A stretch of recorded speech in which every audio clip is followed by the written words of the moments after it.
kebersihan. Karena tanpa adanya tenaga kependidikan, apalagi dengan pekerjaan manajemen yang model sekarang, tidak akan bisa berjalan. Di dalamnya kami ada tenaga operator sekolah yang salah satu pekerjaannya adalah inputting data siswa, dan juga kemudian apabila operator ini tidak menginput kemudian data siswa dan juga data guru, guru juga tidak bisa mendapatkan sertifikasi. Yang itu kalau sampai kami lalai dari tenaga operator sekolah ini lalai atau kelewat saja, maka sertifikasi tidak bisa cair. Yang itu kami yang selalu disalahkan. Yang kemudian untuk berjalannya pendidikan di pembelajaran itu pun kami juga ada tenaga administrasi sekolah. Tenaga administrasi sekolah juga sudah menyiapkan apapun yang dibutuhkan oleh siswa. Di dalamnya kami ada tenaga perpustakaan, maaf bukan pustakawan tetapi tenaga perpustakaan. Ada juga laboran, ada kemudian tenaga kebersihan masuk juga di dalamnya. Yang tanpa ada tenaga kebersihan saya yakin tidak bisa berjalan dengan baik di sekolah tersebut. Dan juga ada tenaga penjaga sekolah, karena aset sekolah juga harus diamankan dari orang-orang yang tidak bertanggung jawab, kan seperti itu. Selanjutnya Bapak, kami dari awal kami juga sudah menyampaikan ke berbagai pejabat yang menurut kami bisa memberikan satu solusi untuk kami bisa di ASN-kan, bahasanya mungkin seperti itu, bahwa kami juga minta untuk diberikan regulasi yang berkeadilan untuk kami Bapak.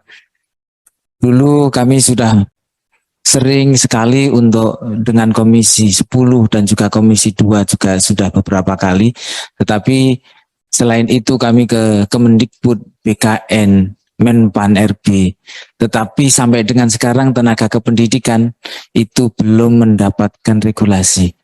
Kami meminta dari Komisi 2 untuk mendorong pemerintah untuk memberikan satu regulasi yang berkeadilan buat kami Bapak. Karena pentingnya menurut kami penting karena tanpa adanya tenaga kependidikan, manajemen di sekolah tidak akan bisa berjalan dengan baik itu Bapak.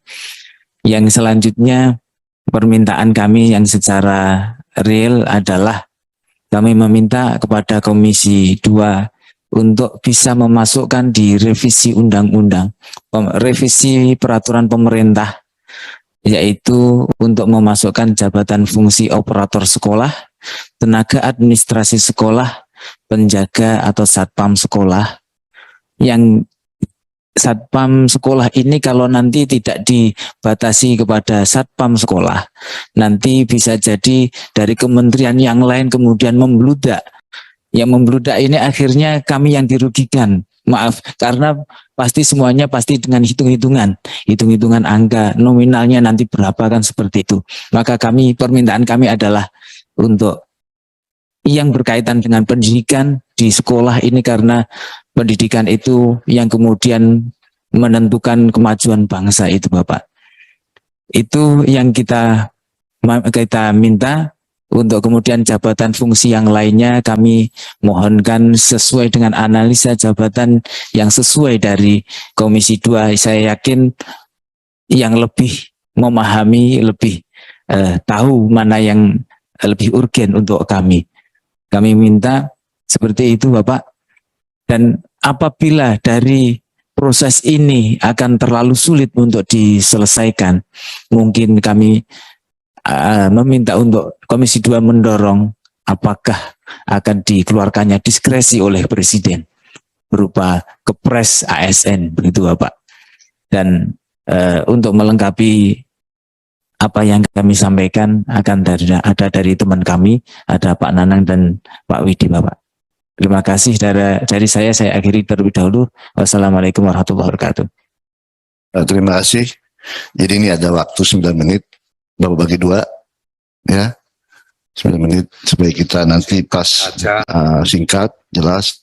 Waktu tinggal 4 menit. 9 menit bagi 2. Terima kasih.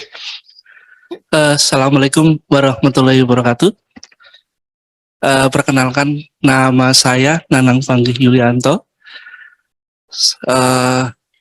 Saya dari Banjarnegara dan ini bersama Pak Saiful Anam selaku Ketua Atletik Nasional memang dari awal berkomitmen bagaimana untuk bisa menyampaikan aspirasi teman-teman tenaga kependidikan Bapak. Selanjutnya saya bekerja sebagai operator robotik atau operator sekolah yang mana memang kemarin dalam pendataan non-ASN itu semuanya itu bertumbuh kepada data dapodik yang mana dipertaruhkan adanya kevalidan data. Nah ini memang apa tadi yang disampaikan oleh Pak Saiful Anam betul. Selama ini memang di dalam manajemen ASN P3K itu belum sampai kepada menyentuh jabatan fungsional mengenai misalnya operator sekolah, tenaga administrasi sekolah, dan penjaga serta tenaga kebersihan itu memang belum ada. Jadi kalau sekiranya memang di dalam pemetaan kemarin, dalam pendataan kemarin di pendataan ASN kemarin, kalau dari BKN itu memetakan jabatan apa yang sesuai dengan aturannya mereka dari SMN Pan RB nomor 1511 tersebut kemudian dipetakan, maka ya istilahnya kami meminta jabatan yang tadi disebutkan oleh Pak Saiful Anam itu bisa masuk dalam revisi manajemen ASN P3K. Kalau misalnya memang di dalam skema itu tidak ada misalnya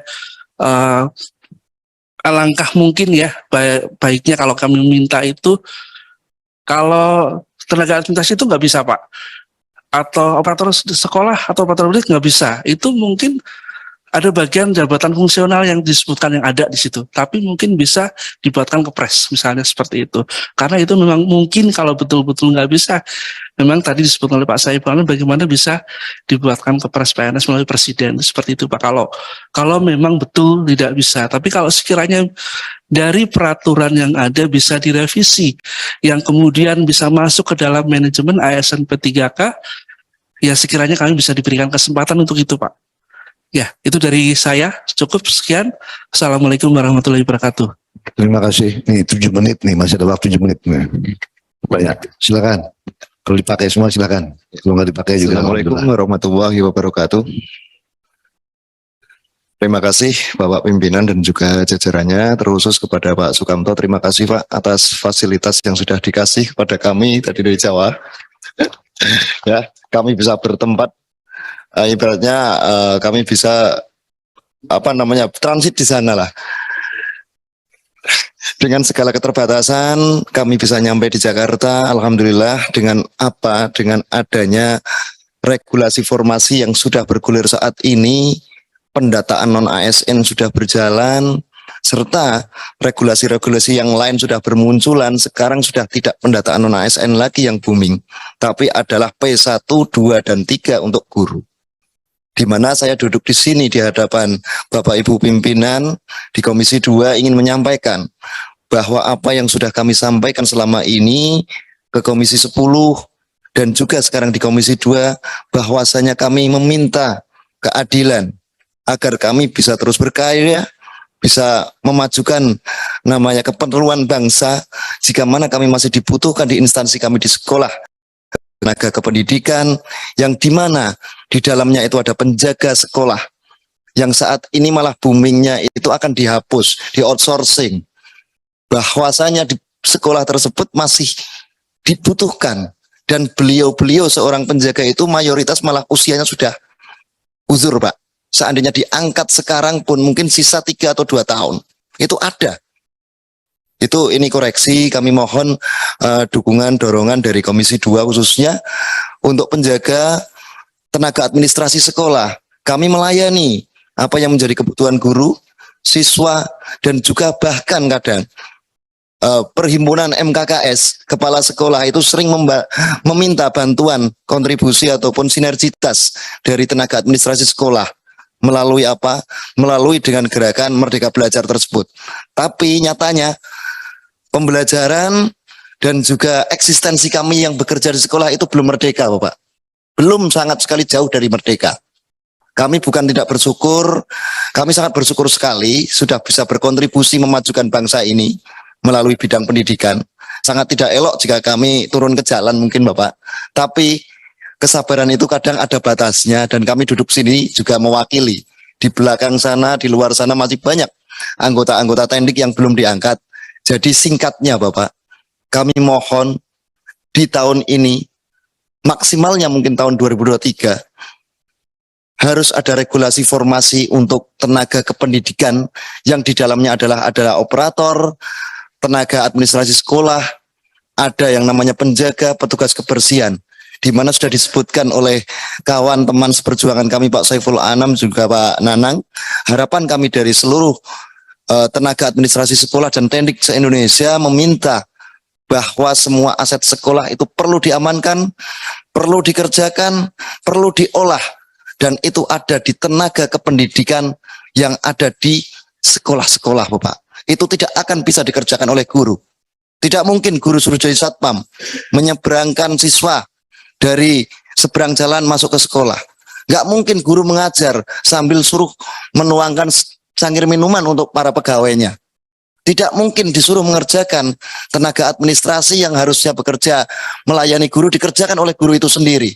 Bahkan seperti yang sudah disampaikan Pak Saiful Anam tadi, sertifikasi yang diterima Bapak Ibu guru pun itu hasil daripada olahan dari tenaga kependidikan, khususnya operator. Jadi ini tidak dipungkiri, ini memang saling bersinergi, saling dibutuhkan. Namun saat sekarang ini kami belum mendapatkan itu.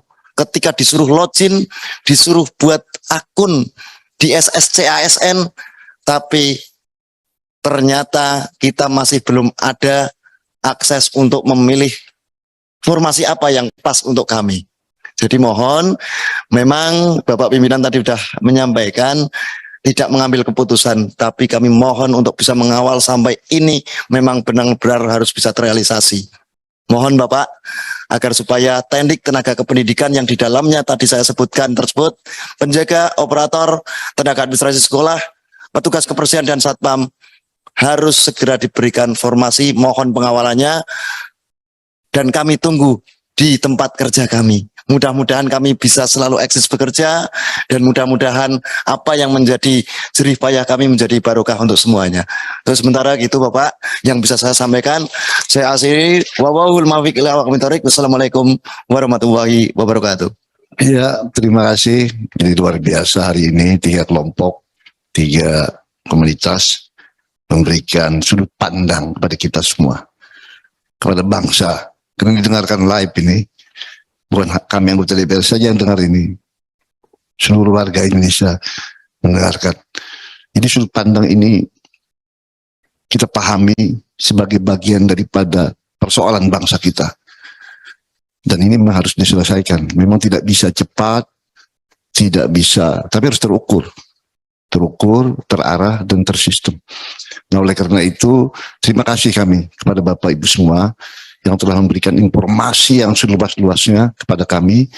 Dan mudah-mudahan ini berlanjut, beberapa persoalan yang harus kita per item tadi yang disampaikan, ini bisa kita selesaikan. Tapi saya terus melihat bahwa yang Bapak Ibu suarakan adalah keadilan. Hak.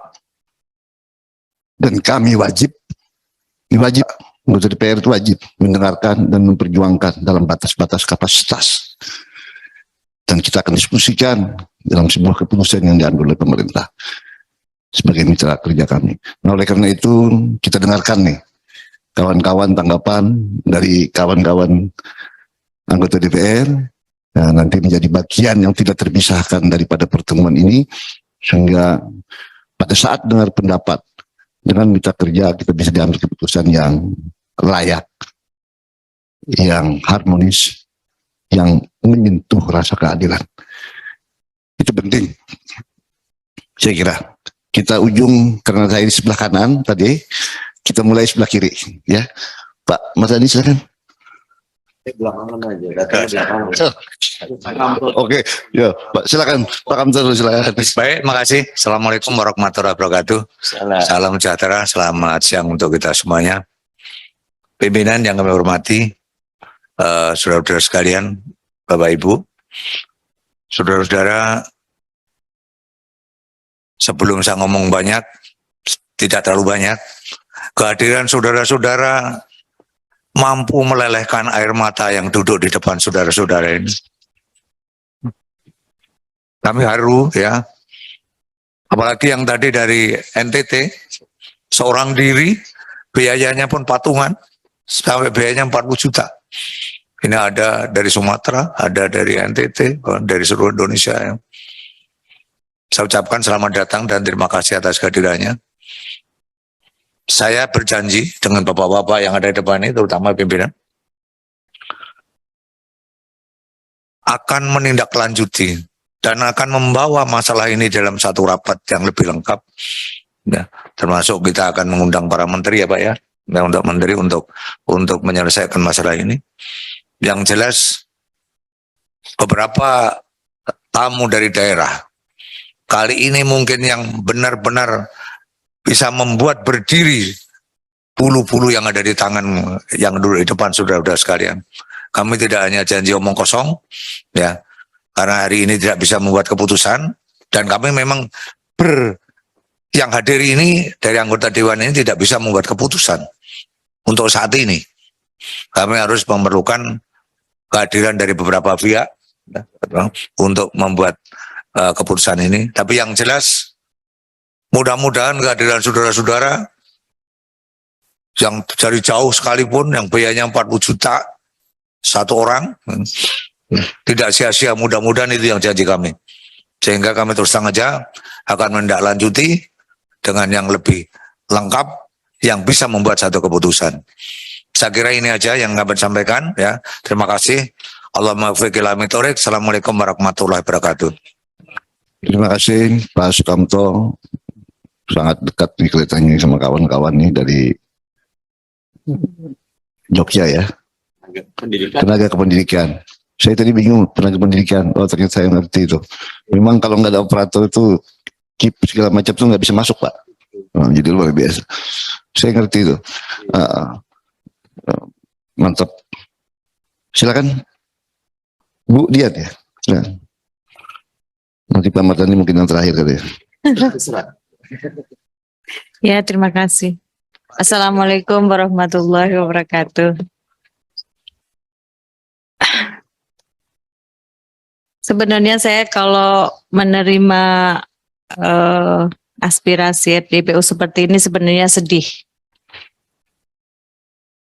Karena tidak cuma dari tenaga pendidik, di sini banyak juga dari kesehatan, dari tenaga-tenaga non-pendidik yang fungsinya membantu para pendidik biar lancarnya kegiatan belajar mengajar. Saya ingat satu hal dulu waktu saya masih kecil itu, kalau di sekolah ada yang namanya pesuruh ya. Waktu itu pesuruh di sekolah saya itu, kalau nggak salah, PNS itu dulu.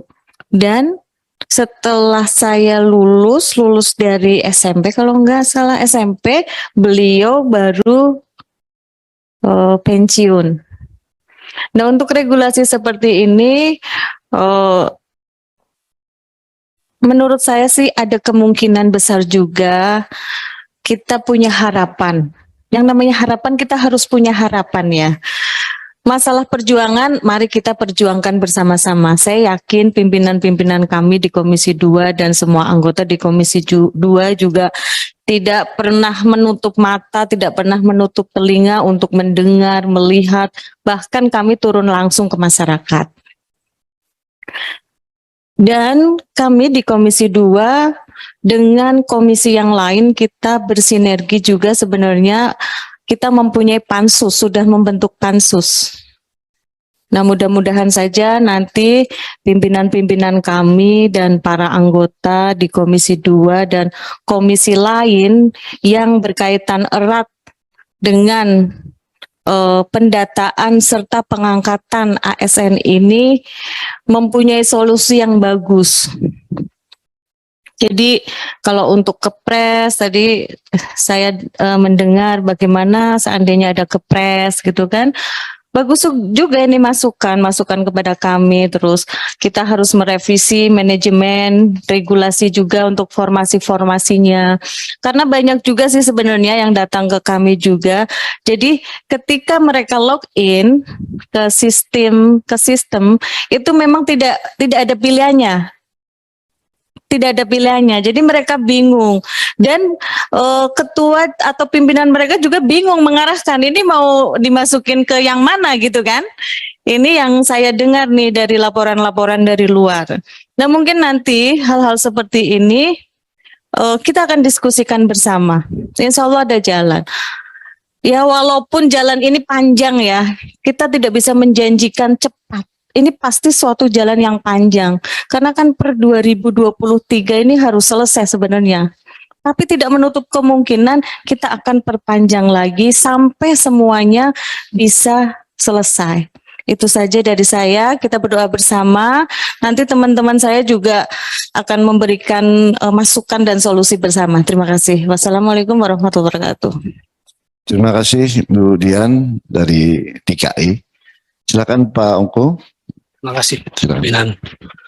Assalamualaikum warahmatullahi wabarakatuh. Salam sejahtera untuk kita semua. Saya hormati kawan-kawan semua yang datang dari seluruh Indonesia ini, berwakili ada 3 kelompok, kalau boleh saya bilang. Yang satu dari Forum Pemuda Peduli Nagekeo, kemudian tenaga kependidikan ya, dan juga tenaga honorer swasta Indonesia. Saya mengapresiasi kehadiran bapak-bapak semua di sini dan saya kira benar yang disampaikan oleh Pak Sukamto tadi dan juga pimpinan tadi bahwa aspirasi yang disampaikan teman-teman ini semua meluluhkan ya hati kita semua ya. Ini kita sangat prihatin ya. Orang yang sudah berbakti dari mulai berdirinya Kabupaten Nagekeo begitu saja dihapus begitu saja tanpa jejak, sementara diangkat yang baru lebih dari separuhnya. Demikian juga tenaga-tenaga honorer swasta ini kok sepertinya diabaikan saja. Teman-teman yang dari Solok tadi sudah bercerita 700-an orang atau berapa tadi yang disampaikan itu tidak diproses ya, tidak diberikan akses ya. Apalagi tenaga kependidikan, persis yang disampaikan oleh Budian bahwa tanpa bapak-bapak nggak mungkin proses belajar mengajar itu berjalan lancar, tidak mungkin. Dan bapak ibu guru yang bapak-bapak urus semua proses administrasi daripada sertifikasi dan seterusnya itu, mereka tidak akan bisa lolos mendapatkan sertifikasi sehingga mendapatkan remunerasi yang lebih baik tanpa hasil karya atau jeripaya dari kawan-kawan semua. Tetapi kok ini seolah dianggap tidak ada oleh pemerintah, bahkan dianggap mau dibikin sebagai outsourcing.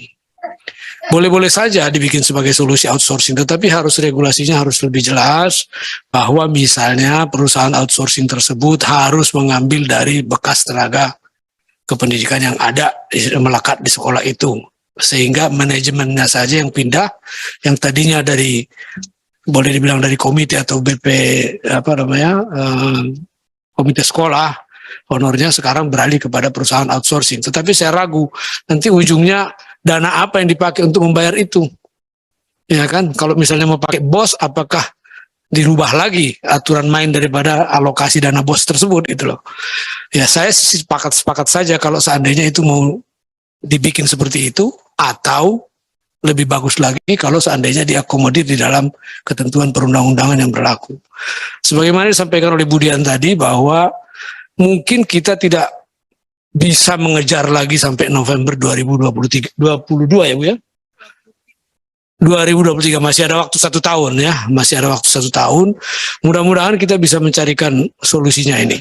Saya pikir memang ya kita sedih juga sih di negara kita ini ya. Ya kita selalu mengutamakan kepentingan rakyat banyak daripada kepentingan golongan dan kepentingan pribadi. Tetapi kenyataannya 1046 orang karena tidak sejalan barangkali ya Bu Maria, akhirnya disingkirkan diganti dengan 700 orang dari kelompok sendiri barangkali. Saya nggak tahu ya, ini cuma menduga-duga saja saya. Mudah-mudahan bukan itu alasannya, tetapi mungkin alasan kompetensi. Tetapi harusnya kalaupun alasan kompetensi harusnya ada kompetisi. Jadi artinya diberi kesempatan kepada 1046 orang tersebut untuk berkompetisi. Tetapi kalau nggak diberikan kesempatan itu kan benar-benar ketidakadilan. Ya. Kadang-kadang saya juga nggak habis pikir terus terang dengan di mana sih empati berbangsa dan bernegara ini dari kawan-kawan ini gitu loh. Jadi ya benar kata Pak Ketua tadi, pimpinan dan Pak Kamto juga bahwa ya kita sedih. Bahkan istilahnya kalau di kampung saya itu air mata itu masuk ke dalam, nggak bisa keluar lagi saking banyaknya gitu. Mendengar apa yang keluhan-keluhan kawan-kawan ini. Jadi ya kita akan mendorong, ya kita akan upayakan bagaimana supaya aspirasi ini tersampaikan dengan baik. Nanti pada dengan instansi terkait kita akan upayakan kalau bisa undang-undangnya masih bisa diperbaiki atau ada diskresi ya itu yang akan kita upayakan. Dan batas waktu itu kalau memang ternyata belum selesai persoalan tenaga honorer di seluruh Indonesia ini, mau tidak mau kita harus upayakan untuk diperpanjang ya Budian ya, supaya selesai benar-benar selesai. Dengan harapan tentunya jangan lagi ada penambahan dari sekarang sampai itu. Nah yang kita khawatirkan ini begitu kita perpanjang, nambah lagi tenaga honorernya, muncul yang baru yang didata baru gitu loh kan. Nah ini jangan sampai kejadian seperti itu gitu loh. Ya harus di lock dulu yang ada itu, ya udah itu yang harus diselesaikan sampai dengan masa-masa tertentu yang harus kita selesaikan bersama. Saya ingat dulu zaman pemerintahan Pak SBY itu diharapkan tuh selesai gitu ya, tapi mungkin belum selesai pada saat itu ya diteruskan dengan pemerintahan Pak Jokowi ini. Mudah-mudahan sebelum akhir masa pemerintahan Pak Jokowi ini selesai dengan baik semuanya gitu. Itu yang kita harapkan gitu. Demikian barangkali dari saya, mungkin penutup Pak Bapak kita ini yang sudah sangat tenar di mana-mana ini Pak Mardani barangkali. Saya kembalikan kepada pimpinan. Terima kasih. Wassalamualaikum warahmatullahi wabarakatuh. Terima kasih. Oh, jadi beliau itu kalau ngomong itu jelas, paham. Karena beliau ini mantan bupati, Pak. Oh, jadi udah biasa yang hadapi honor kayak gitu sudah biasa. Nah, tapi beliau nggak ganti-ganti, tenaga honornya nggak diganti-ganti beliau. Oke, silakan Pak Mardani. Kasih pimpinan rapat. Tepuk tangan dulu buat Pak Depri, Pak Ongko, Budian, Pak Kamto. Ini luar biasa ya. Bismillahirrahmanirrahim. Assalamualaikum warahmatullahi wabarakatuh. Alhamdulillah, Allahumma sholli ala Sayyidina Muhammad. Amma ba'd. Selamat siang dan salam sejahtera untuk kita semua. Perasaannya seperti yang lain campur aduk gitu loh. Bahagia bisa mendengarkan tapi gregetan dengan faktanya ya. Dan kalau dipilah bisa ada 3 faktor pendapat saya. Yang pertama, ada faktor politis dari bupati atau kepala daerah terpilih yang ini sangat tidak terpuji.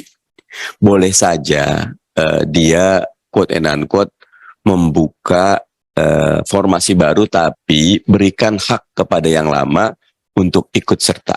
Nah ini catatan besar. Nah kami mohon izin buat TA tolong dicatat saat kita ketemu dengan KASN dan Kementerian Dalam Negeri, ini harus diingatkan. Menpan juga 3 tuh, ya Menpan, Kemendagri sama KASN, agar para bupati betul-betul tidak memperlakukan teman-teman pejuang ini seperti lemari ya. Kalau lemari digeser kan diem ya. Kalau orang banyak urusannya gitu loh. Saya orang Betawi, guru saya tuh bilang gitu. Dan hati-hati ngadepin orang bukan lemari. Lemari digeser diem, kalau orang enggak, ada banyak buntutnya gitu. Nah jadi itu poin 1. Poin 2, ini ada kebijakan pemerintah pusat, khususnya teman-teman dari Solok Selatan atau K2 ya. Kependidikan itu 2 dari pemerintah pusat. Yang pertama, memang ada ketidakjelasan dalam bab pembiayaan P3K. Ya, pemerintah pusat buka formasi bahkan menawarkan, tetapi ketika sudah di passing grade sudah lulus apa, tiba-tiba biaya diserahkan ke Pemda. Nah, Pemda sendiri nggak ngira bahwa dia harus menanggung beban di APBD. kirainnya Pemda itu APBN. Nah ini harus dijelaskan betul Pak Devri. Nanti saat kita ketemu, kalau perlu kita ngundang Bu Menkyu ya untuk duduk bersama. Buat saya ini salah satu harus ada political will dari Menteri Keuangan. Untuk urusan P3K itu jangan diserahkan kepada Pemda. Kabupaten kota ambil aja buat APBN. Ya. Kemarin kita ingat Pak Devri atau Pak Kamto, Budian, Pak Jokowi di 16 Agustus mengatakan sampai April 2022 ada windfall, dana tambahan APBN karena ekspor komoditas kita bagus 342 triliun. Itu aja harusnya diberikan buat masyarakat. Ya, karena memang teman-teman sudah bekerja ya, tetapi ini harus dibicarakan secara seksama. Nah, yang kedua, untuk kategorisasi tenaga kependidikan.